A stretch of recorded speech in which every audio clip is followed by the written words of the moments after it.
Amen. Epistle to the Romans, Volume 2, Session 20, 罗马人书注释卷2第20讲，罗马书第10章第1节到第3节。首先我们读穆理所引用的英文翻译版。Brethren, my heart's desire and my supplication to God is for them, that they may be saved. For I bear them witness that they have a zeal for God, but not according to knowledge. For being ignorant of God's righteousness and seeking to establish their own, they did not subject themselves to the righteousness of God. 罗马书第10章，弟兄们，我心里所愿的，向上帝所求的，是要以色列人得救。我可以证明，他们向上帝有热心，但不是按着真知识，因为不知道上帝的义，想要立自己的义，就不服上帝的义了。我们上一次从第1节开始的，我们看到在第10章保罗所关注的就是第9章末了所讨论的题目。以色列人绊倒是因为他们追求靠行为的义，他们试图自行建立自己的义，不顺服在上帝的义之下。因此到了第10章第1节，保罗的思路并没有中断。不过我们要注意，当保罗讨论以色列的罪孽的时候，他揭露一件的事，就是他对他骨肉之亲的热心，让我们想起他怎么开始讨论以色列的不幸的，就是在第9章第1到第3节。这里的用词呢，没有前文那么强烈，但是还是有那种从心底里发出的诚恳的为了他的骨肉之亲的救恩的关心。现在我们继续。The address with which he begins, brethren, 他以弟兄们这个称呼开始， is one charged with emotion and affection. 这个充满着感情 and draws our attention to a solicitude expressed in the words that follow, for those who are outside of the fellowship, which the term brethren implies. 让人注意到后文要表达出的关心，保罗关心那些在弟兄们的团契以外的人。The word rendered desire is more properly translated good pleasure. 愿意这个词更好的翻译是美意 good pleasure 或者美意。参考一些的经文 with reference to God， 假如论到上帝的美意的话，有马太福音第11章26节，路加福音第2章14节，路加福音第10章21节，路加福音第12章32节，以弗所书第1章5和9节，腓立比书2章13节。假如是论到人的美意，有罗马书第15章26节，哥林多后书5章8节，哥林多后书12章第10节，帖撒罗尼迦前书2章8节和3章第1节，最后帖撒罗尼迦后书2章12节。We are reminded of Ezekiel 18:23 and 32 and 33:11. 我们会联想到以西结书18章23和32节，还有以西结书的第33章第11节。In which God proclaimed it to be his good pleasure that the wicked turn from his evil way and live. 上帝宣告他的美意，就是愿意恶人从行恶之路回转而的存活的。我们来看以西结书，上帝论到他的美意的一些的经文。以西结书第18章23节，主耶和华说，恶人死亡，岂是我喜悦的吗？不是喜悦他回头离开所行的道存活吗？以西结书第18章32节，主耶和华说，我不喜悦那死人之死，所以你们当回头而存活。以西结书第33章第11节，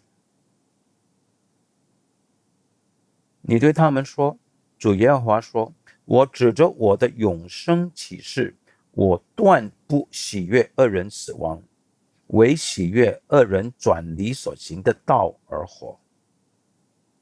以色列家啊，你们转回吧，离开恶道，何必死亡呢？ So, here Paul asserts the good pleasure, the delight of his heart with reference to Israel. 所以同样的，在这一节呢，保罗说出他心中所喜悦的，就是他对以色列的美意。This is joined with supplication to God for Israel. 同时，他也为以色列向上帝祈求 ，that they might be saved， 好叫他们得救。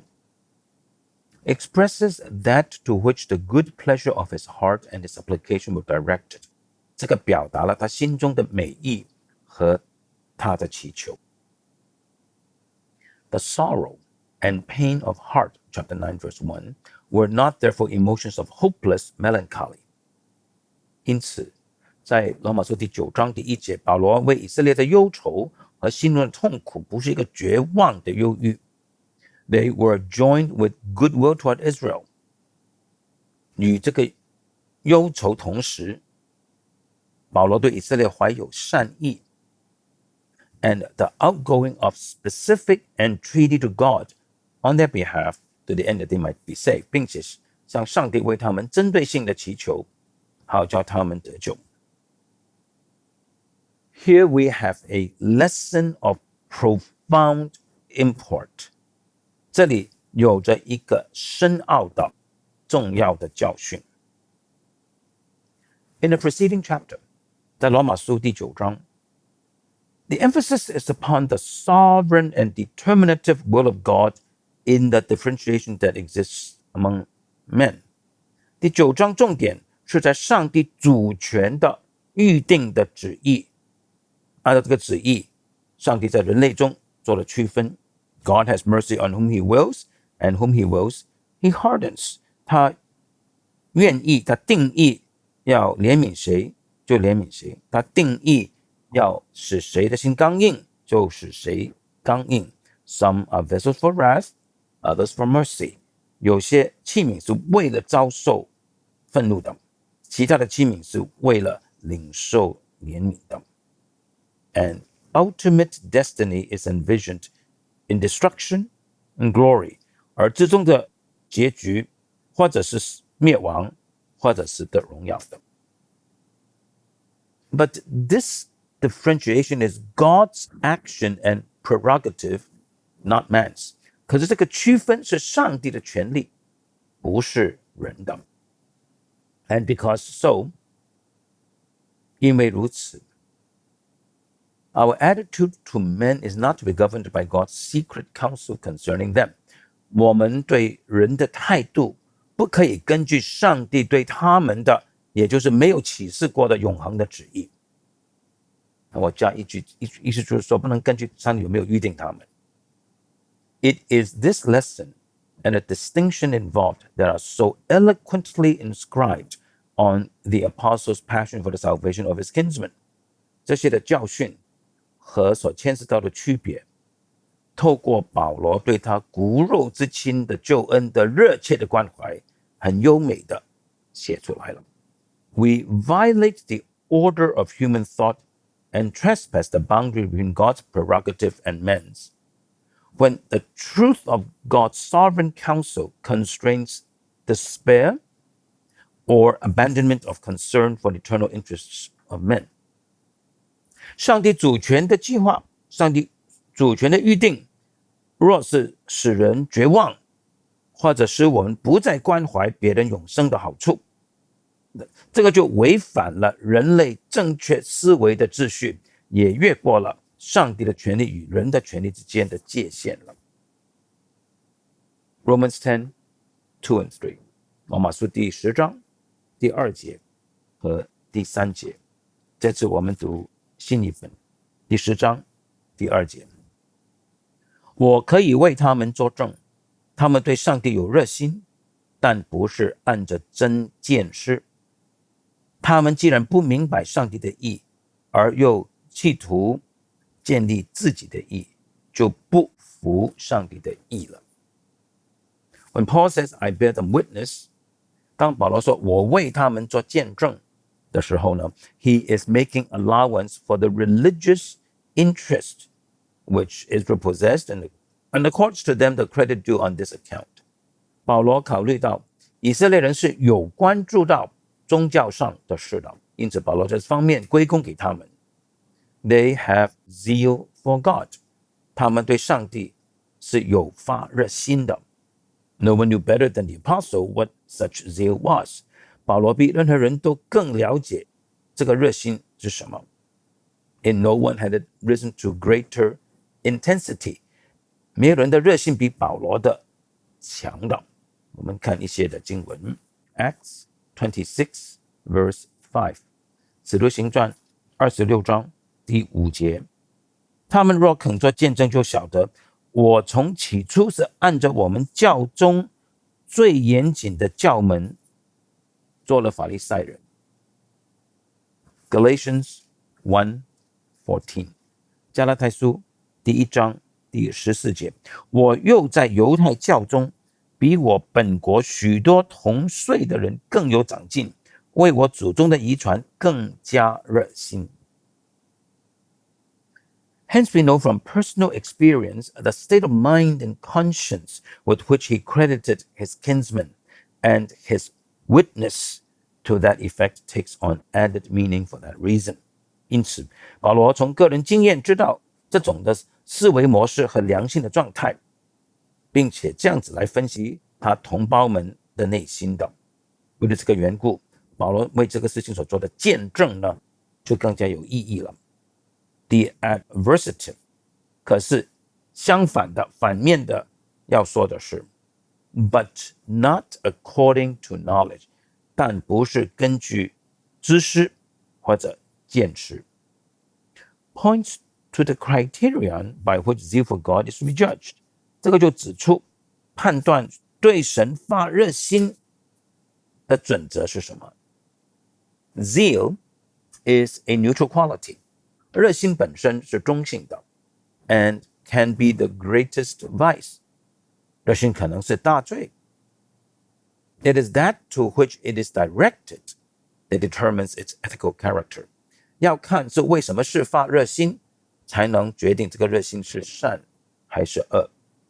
The criterion therefore is knowledge， 因此判断热心的准则是知识。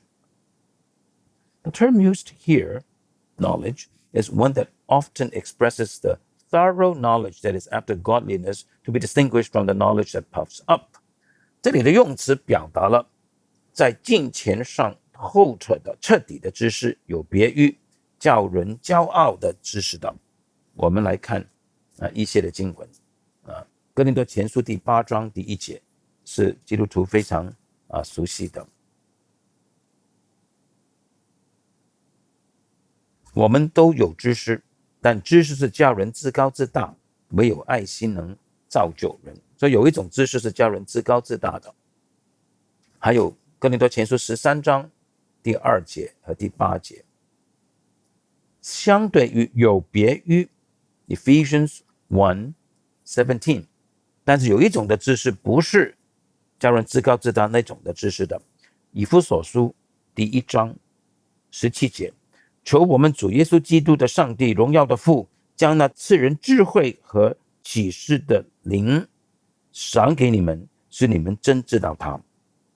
新译本使你们充分的认识他。以弗所书第4章13节 Ephesians 4:13， 只等到我们众人在真道上同归于一，认识上帝的儿子，得以长大成人，满有基督长成的身量。 Philippians 1:9， 腓立比书第1章第9节，我所祷告的就是要你们的爱心在知识和各样见识上多而又多。哥罗西书第1章第9节 Colossians 1 verse 9。因此我自从听见的日子，也就为你们不住的祷告祈求，愿你们在一切属灵的智慧悟性上满心知道上帝的旨意。Colossians 3:10， 哥罗西书第3章第10节，穿上了新人，这新人在知识上渐渐更新，正如照他主的形象。提摩太前书2章第4节。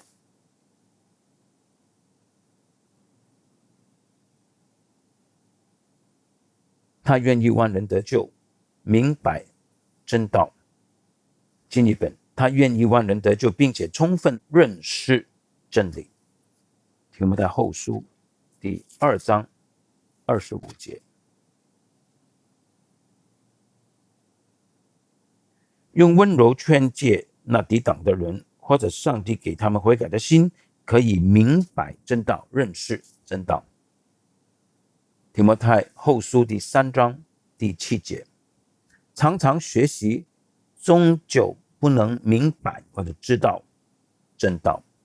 提多书第1章第1节，上帝的仆人耶稣基督的使徒保罗，凭着上帝选民的信心和敬虔真理的知识。Verse 3 gives the reason why their zeal was not according to knowledge, and explains what this lack of knowledge was. 第3节说出他们的热心为什么没有知识的原因。They did not know God's righteousness. 他们不认识或者不晓得上帝的义。我们再读第3节，我们读新译本。他们既然不明白上帝的义，而又企图建立自己的义，就不服上帝的义了。It is not merely that they did not acknowledge his righteousness, while at the same time knowing that it was that to which the scriptures bore witness. 这个不仅仅是他们虽然知道圣经为这个义做见证，却不承认它。They did not apprehend that which had been revealed. 更加是他们并不了解圣经或者上帝所启示的。This concept of God's righteousness is that introduced at chapter 1 verse 17 and unfolded still further at chapter 3 verses 21-22. 上帝的义的概念在罗马书第1章17节已经提过，在第3章21、22节进一步展示的。In opposition to God's righteousness, Israel sought to establish their own. 以色列不认识上帝的义，反而要试图建立自己的义。Thus again, Paul institutes the antithesis. 所以保罗再次的设立一个对立 between a God righteousness and a human righteousness. 就是上帝的义和人的义之间的对立。A righteousness with divine properties in contrast with that derived from human character and works. 一个有上帝的属性的义和一个源自人的品格和行为的义，两者之间是彼此对立的。This is the theme developed in the early part of the epistle. 这个主题在罗马书上文已经发挥过的。Just as in chapter 9 verse 11 and 30-32. 正如罗马书第9章11节和30、31、32节一样。There is distinct allusion to what had been argued at length in chapter 3:21 to 5:21. So here also. 很明显的暗指保罗在第3章21到5章21的论证，这里也是如此，与第9章一样，暗指着3、4、5章的论证的。The basic error of Israel. 以色列基本的错误是 was misconception respecting the righteousness unto justification. 就是误解了那个叫人称义的义。Righteousness of God as the provision for man's basic need is here viewed as an ordinance or an institution requiring subjection。上帝的义就是上帝为人最基本的需要的供给呢，是上帝设立的典章，是人必须服从的。To this ordinance, Israel did not subject themselves. 以色列人并没有降服在这个典章之下。It is the zeal for God that places in bolder relief the tragedy of Israel's failure to attain the law of righteousness. 为上帝大发热心，就更加凸显出以色列的悲剧，他们没有成全，没有达到义之法。And the sin of ignorance is accentuated when by not knowing we miss the central provision of God's grace. 当我们没有知识，因而错过上帝恩典要赐给我们最重要的大礼物的时候，无知这个罪就罪加一等了。How contrary to the popular notion. 这个和我们流行的观点是那么的完全相反呢。That ignorance is an excuse and good intent is a norm of approbation. 一般人的观念是无知是一个借口，有好的动机就 OK 了，就是被称许的标准。罗马书第10章第4节 Romans 10:4 For Christ is the end of the law unto righteousness to everyone that believeth. 罗马书第10章第4节，律法的总结就是基督，使凡信他的都得着义。新译本，因为律法的终极就是基督，使所有信的人都得着义。This verse gives the reason for the thesis of verse 3. 第4节提供了第3节主旨的原因。That God's righteousness and not man's righteousness is the institution of God. 上帝所设立的是上帝的义，不是人的义。这个是第10章第3节的主题。第4节提供了原因。This has been taken in the sense that purpose of the law is fulfilled or realized in Christ. 英文是 Christ is the end of the law. 所以有些解经家认为这里的意思是律法的目的在基督里实现了，成就了。下面是慕理的回应。The term rendered end does on occasion have this meaning. 是的 end 这个字有的时候是指目的。路加22章37节，提摩太前书第1章第5节，目的。It is also true that if law is understood in the sense of the Mosaic institution, then this institution is fulfilled in Christ.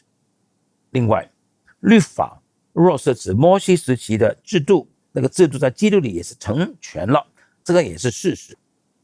Galatians 3:24， 加拉太书第3章24节。Furthermore， 还有再者 ，the righteousness which Christ has provided unto our justification is one that meets all the requirements of God's law in its sanctions and demands. 再者，基督所供给的义，使我们称义的义是满足了上帝的律法所有的要求的。There are, however, objections to this interpretation. 穆里说，可是我们有理由拒绝这个解释。我们下一讲呢，来开始讲为什么这个 the end of the law is Christ 的意思不是律法的目的总结是基督，乃是律法的终点是基督，也就是说基督终止了律法的意思。穆里会提出4个原因，我们下次继续。